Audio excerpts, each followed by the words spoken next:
This is Mercedes-AMG's first fully electric SUV, the EQE53 SUV. And while it doesn't have the thundering V8 of a lot of its petrol-based AMG siblings, what it lacks in ear-splitting noise it makes up for in its colossal amount of power, which is quietly delivered, which if you have a kid sleeping in the back, it might be what you need, because let's face it, this is a family review, and we're testing to see if this silent beast of an SUV is good at family duties.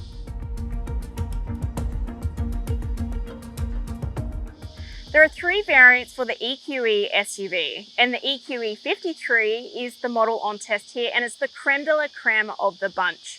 Sits under AMG badging and all that implies. Sitting just shy of 200k, it's positioned in the middle of its high-performing electric rivals, the BMW iX M60 and the Audi SQ8 e-tron.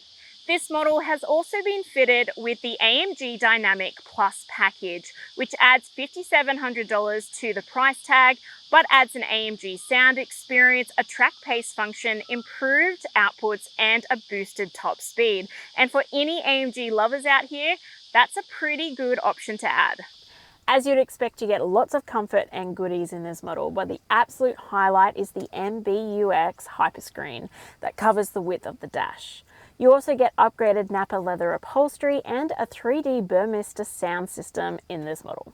You get heated and ventilated front seats with a kinetic function, which is a little bit useless because you don't really notice when it's on, but the other tech is really good, like sat-nav and wireless connectivity for the Apple CarPlay and Android Auto. But the full specs are in my detailed written review at carsguide.com.au if you need more info.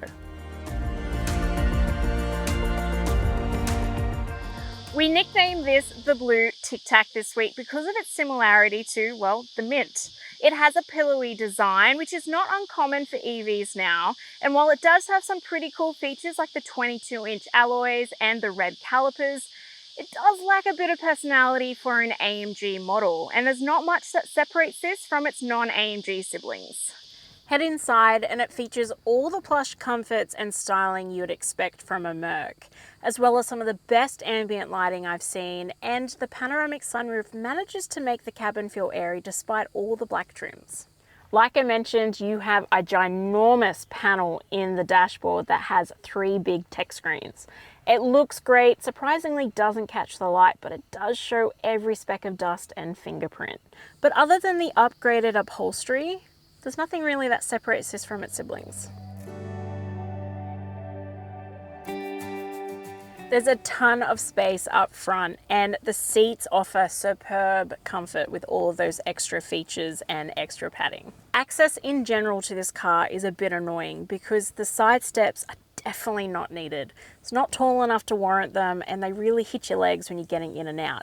If you do use them, you feel like you're adding an extra step or two to what should be a simple procedure.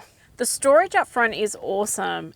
Each cubby is extra large, including a middle console that fits almost my entire arm.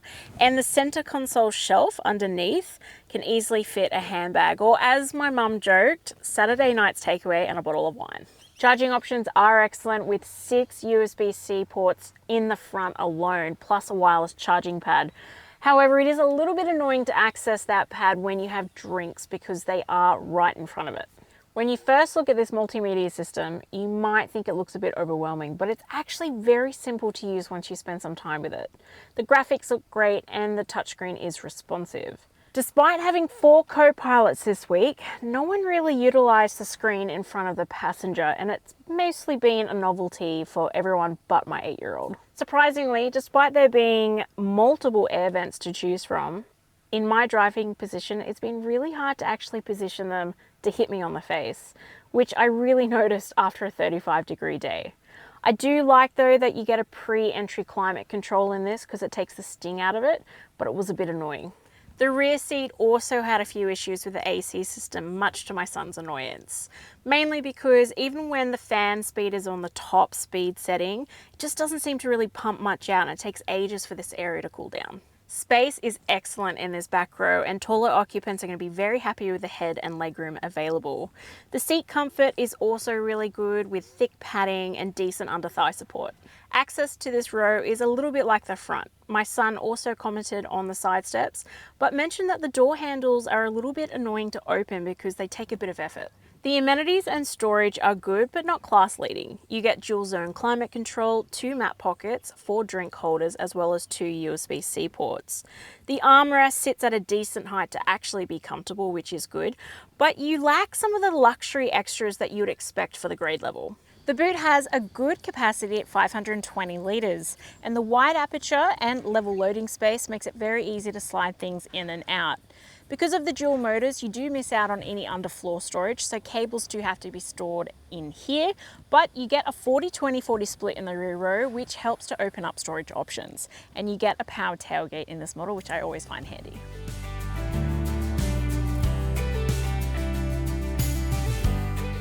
The EQE53 is an all-wheel drive and has dual electric motors, one at the front and one at the rear. Usually they produce up to 460 kilowatts of power and 950 newton meters of torque. But with the Dynamic Plus package this car has, those figures jump up to 505 kilowatts and 1,000 newton meters respectively. Considering we don't have any roads in Australia to really let this loose on, that's more than enough power for anyone. And with that package, the 0 to 100 kilometer sprint time improves to 3.5 seconds. It'll blow your hair back.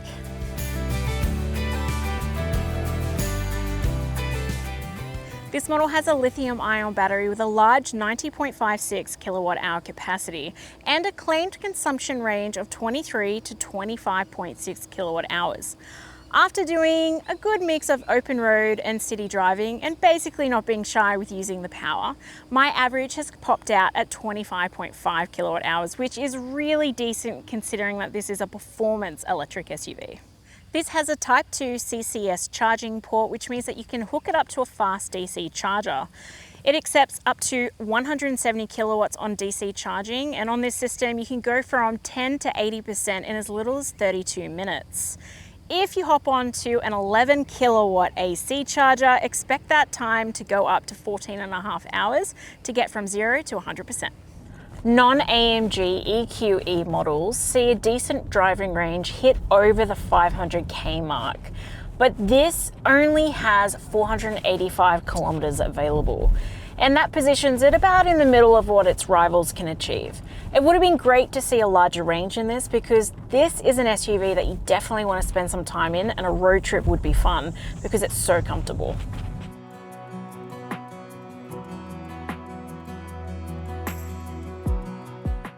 The EQE53 is cool and composed no matter what you're really throwing at it, and the power delivery makes this a lot more fun than its siblings. But it's still rather subtly delivered compared to other AMG models.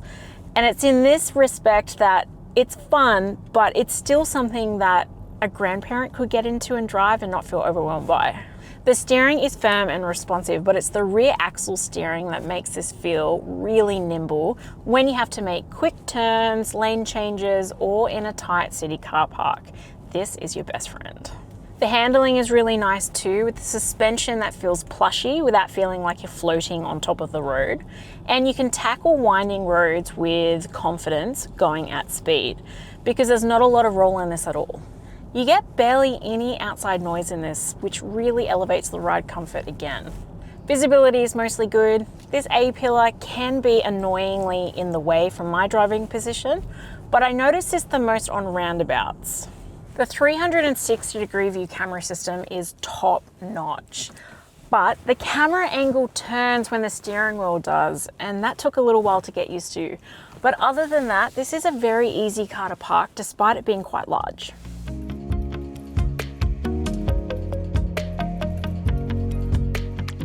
The rear row has 2 ISOFIX child seat mounts and 3 top tethers. 2 seats will definitely fit best. And I really like how sensitive the side exit assist is, especially when you have a kid like mine who likes to throw open his doors willy-nilly without looking.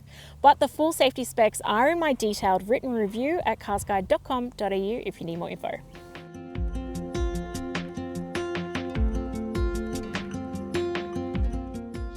The EQE SUV is offered with a 5-year unlimited kilometre warranty, which is not unusual for its class. It does have a longer than usual battery warranty of up to 10 years or 250,000 kilometres. You can pre-purchase a 3 or 5-year servicing program, and the 5-year program costs a flat $4,085, which is very good for the class. Servicing intervals are a little bit odd though, at every 12 months or 25,000 kilometres, and it's pretty usual to see a 24-month interval on these EVs.